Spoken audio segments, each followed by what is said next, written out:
Working part-time at a place like this suits you. A poor guy without a family. My classmate Aaron mocked me while I was working at the convenience store. However, in the next moment, thunk, the sound of a blow to the head echoed through the quiet store. You apologize immediately. The father of the classmate who had been harassing me appeared and scolded his son. Upon learning the reason, tears welled up in my eyes. My name is Cyrus. Ever since losing my parents in an accident when I was young, I've been an orphan, transferring schools multiple times. I moved from one relative's house to another. Initially, my relatives treated me kindly, but raising someone else's child is undoubtedly challenging. When it was time to move to the next home, they would send me off with a cheerful "take care." Never once did they say, "You're welcome back anytime." Through these frequent changes, I learned how to live without inconveniencing others. During my 8th grade, for some reason, I ended up staying with the Anderson couple, who were in their 50s. Paul and Betty Anderson were both qualified lawyers who had worked busily as attorneys until a few years ago. Now they had retired and were living peacefully. I couldn't fathom why they took in an unrelated orphan like me. Regardless of the reason, I wanted to stay here forever. This town held warm memories because it was where I lived with my parents until their accident. Walking the streets, those memories resurfaced. How long will the Andersons let me stay in their home? Reflecting on my past, I vowed to live quietly without causing trouble until the time came for me to leave. Contrary to my thoughts, the Anderson couple treated me like true family, showering me with kindness. Cyrus, let's go fishing together. Cyrus, what would you like for dinner tonight? Since my parents' passing, I hadn't had conversations like these. I realized that genuine family warmth existed. Gradually, I opened my heart to the Andersons. In my 3rd year of middle school, Paul asked me about my future plans. After graduating from school, I'll work and become self-reliant. Please let me stay here a little longer. I expressed my intention to start working without hesitation. We consider Cyrus as part of our true family. You can stay here as long as you need, and don't worry about money. Seriously, think about your future. Paul's kindness overflowed.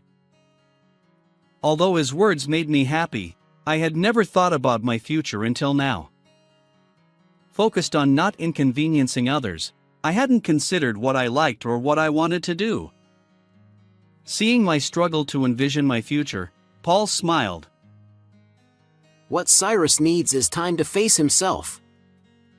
Whether you want to work or study hard, high school is your chance. The Anderson couple, who always considered my well-being, enrolled me in high school to broaden my horizons. In high school, I encountered a man named Aaron again. Aaron was a classmate from elementary school. We hadn't spoken much back then because we weren't in the same class. However, in high school, Aaron took every opportunity to make snide remarks and harass me. Aaron, belonging to a prominent group, gradually began involving others to tease me.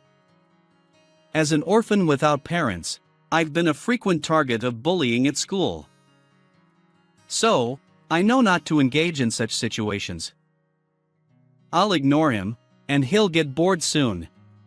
Thinking this way, I decided to ignore Aaron, but he kept bothering me. My stress continued to accumulate. And so, my high school life began, far from smooth. About a month after starting high school, Paul asked me about my school life. It's fun, Paul. Thank you for letting me attend high school. Definitely won't mention Aaron's harassment. After all, I don't want to make them worry about me. I had resolved to challenge various things during my high school years using the time the Andersons had given me. I wanted to discover my own potential. To repay the Andersons even a little, I came up with the idea of working part-time at a convenience store. My reasons were to earn some pocket money and because I thought I'd meet various people at the convenience store. The Andersons were genuinely delighted with my decision. Although I worried whether my reserved nature would hinder customer service, I surprisingly handled it smoothly, even though I had considered it a weakness. As for my coworkers, they included college students, housewives, and a 65-year-old man. Listening to their stories, I realized that my life experiences were still quite limited. They all agreed, once you're out in the real world, most people end up working for companies or conforming to societal norms. So, figure out what you like now. The advice of those who are older than me in life makes me think. I believe that starting the part-time job helped me grow significantly. One day, Jessica, a fellow high school student, joined our team. Jessica was quiet, but because we were the same age, lived nearby, and took the same route home, we quickly became friends. Chatting with Jessica on our way back from work became one of my favorite things. While I did most of the talking, Jessica was a good listener and occasionally made sharp remarks. Being with her was a lot of fun. I used to live here, I said at one point, pointing to an empty lot. Jessica's surprised expression was genuine. I explained about losing my parents in a traffic accident during first grade, the repeated transfers, and how the kind couple, the Andersons, had taken me in and allowed me to live in this town again. Jessica paused, thinking for a moment, then looked straight into my eyes. Cyrus, I'm glad you came back to this town. I didn't dwell on the deeper meaning of her words, I simply felt happy. One day during break time, Aaron approached my desk. Your parents died in an accident, right? They probably ran a red light, didn't they? People who can't follow rules deserve to die. And now, you're just a freeloader, passed around among relatives. It's suspicious that someone unrelated like you got taken in. Your life is a mess.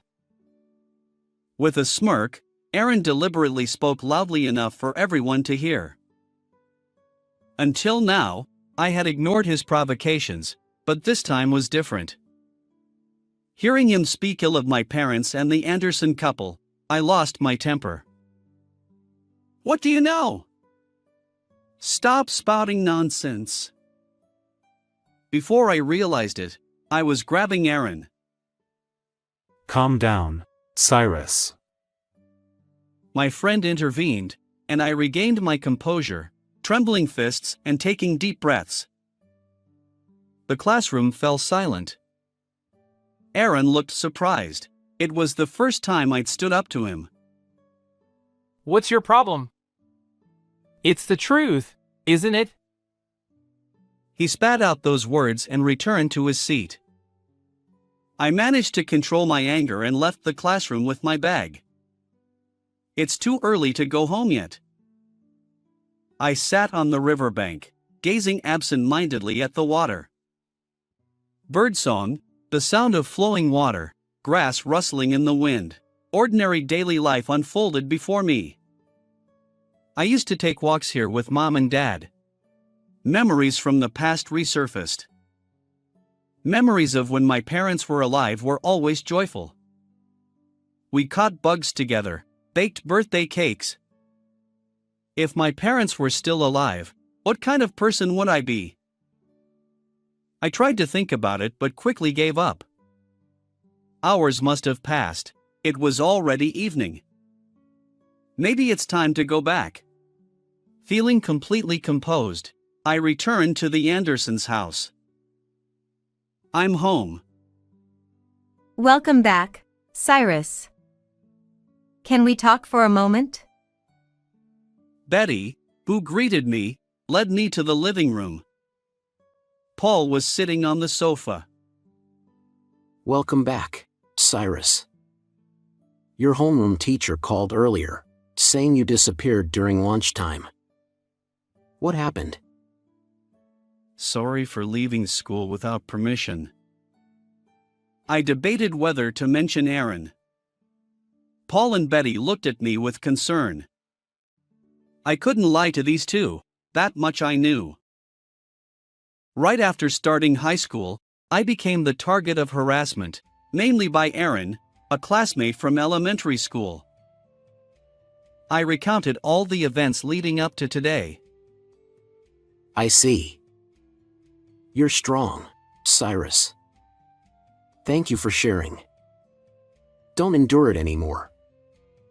Lean on us a little more.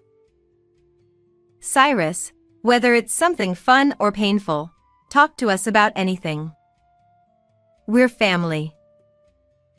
After listening to my story, both of them leaned in and said this. Since that fight, Aaron has bothered me less. However, one day, after work, when Jessica and I were leaving the convenience store as usual, I heard a voice. Oh, the person I least wanted to see, Aaron. Working part-time at a place like this suits you. A poor guy without a family. He began disparaging me in front of Jessica. I glared back at Aaron without saying a word. At that moment, What are you doing? a stern man approached Aaron from behind and smacked him on the head. Surprised, Aaron turned around. Dad? The man was Aaron's father. While Aaron stood speechless, his father came over to me and apologized. Recently, we received a call from the Andersons. They informed us that our Aaron has been harassing you, Cyrus. Even now, he's doing such terrible things. I'm truly sorry. But the story didn't end there. Actually, the Andersons helped me a great deal in the past. I used to run a shop, and when Aaron was in first grade, I caused a traffic accident while making a delivery. 2 people lost their lives in that accident. Those 2 people who died were your parents. Aaron stood next to his father and spat out those words. The sudden revelation left my mind reeling. Aaron's father briefly looked down but then continued speaking. Cyrus's parents tried to save a small child who ran into the road, even though the traffic light was red. I wasn't speeding, but the sudden event made it impossible to avoid them. I'm truly sorry. Aaron's father seemed visibly distressed, his arms trembling with tension. People around me suspected that I was speeding. The shock of causing an accident was bad enough, but being doubted took a toll on me both mentally and physically. The Andersons were the ones who helped me. In the aftermath of the accident, Aaron's father sought legal assistance from Paul. As it turns out, the Andersons were Paul's upperclassmen from college, and they had known each other for a long time. They listened empathetically and gathered evidence to address the unavoidable nature of the accident. Thanks to their efforts in dispelling misconceptions, Aaron's family could continue living together, and their shop reopened. Aaron's father expressed heartfelt gratitude to the Anderson couple. However, after the accident, false rumors circulated. Aaron's family couldn't walk outside for a while, and even after reopening the shop, customers rarely came. Aaron faced bullying at school. Because the Andersons helped us, we can live a normal life now. Aaron's father reprimanded him. Why did you run despite a red light? Dad, who followed the rules, was suspected, and I suffered. Dad isn't at fault. Aaron seemed to channel the frustration he had felt in the past. Knowing that Aaron's father had also endured hardships due to the accident and had considered me, My heart tightened. Aaron's father said, Aaron, I'm sorry. I thought Aaron had forgotten about the accident a long time ago because you were so young. Let's go home and talk slowly. Aaron's father spoke to Aaron in this way, and then, looking apologetic, he placed his hand on Aaron's back and the two of them slowly walked away. Jessica, who had been listening to the whole story, suddenly spoke up from behind. Cyrus. You know, your parents protected me during the accident. Jessica's sudden confession left me speechless. According to Jessica, on the day of the accident, when she was in first grade, she was walking her dog. The dog suddenly ran towards the road in response to a flying bird. Jessica, who had let go of the leash, desperately chased after the dog and ended up on the road. At that moment, a truck came from her right, and Jessica's parents, who had witnessed the accident, rushed to protect her. They pushed Jessica out of the way, sacrificing themselves. Jessica later learned that the two people who had helped her were my parents. Jessica's parents had gone to apologize, but Jessica was in shock from the accident and stayed indoors for a while. When she finally started going outside again, she found out that I had been taken in by a distant relative's family, who were not even related to me. Jessica had been tormented by guilt for not being able to apologize sooner. She felt that she owed my parents a debt she could never repay. Cyrus, when you told me about your parents, I had a feeling, but hearing that person's story just now confirmed it. I'm so sorry for the late apology. Thanks to your parents, I've been able to live like this. Thank you so much. Jessica apologized deeply. When I returned home, I told Paul everything I had heard today. Paul said, I really respect Cyrus's parents. It's not something anyone can do, risking their lives to protect someone else's child. Since the accident, I've always wanted to protect Cyrus, who was born to such admirable parents. That's why we decided to take you in. Paul had been concerned about me, who had been left alone. Because my parents had given their lives to protect someone else's child, I was able to live with Paul and Betty, attend high school, work part-time, and meet Jessica, whom they had also helped. Various elements connected like a single thread, and I became convinced that I could live strongly. From that day on, Aaron stopped harassing me. No one else bothered me. The classroom atmosphere became more pleasant, and I was finally able to enjoy a peaceful high school life. In my third year of high school, I quit my part-time job at the convenience store to focus on studying for university entrance exams. Inspired by the stories of the college students I had met, I decided to pursue a legal career. I wanted to become a lawyer like Paul and help others. I was accepted into university, and Jessica was accepted into the same university. We had actually been dating since our second year of high school.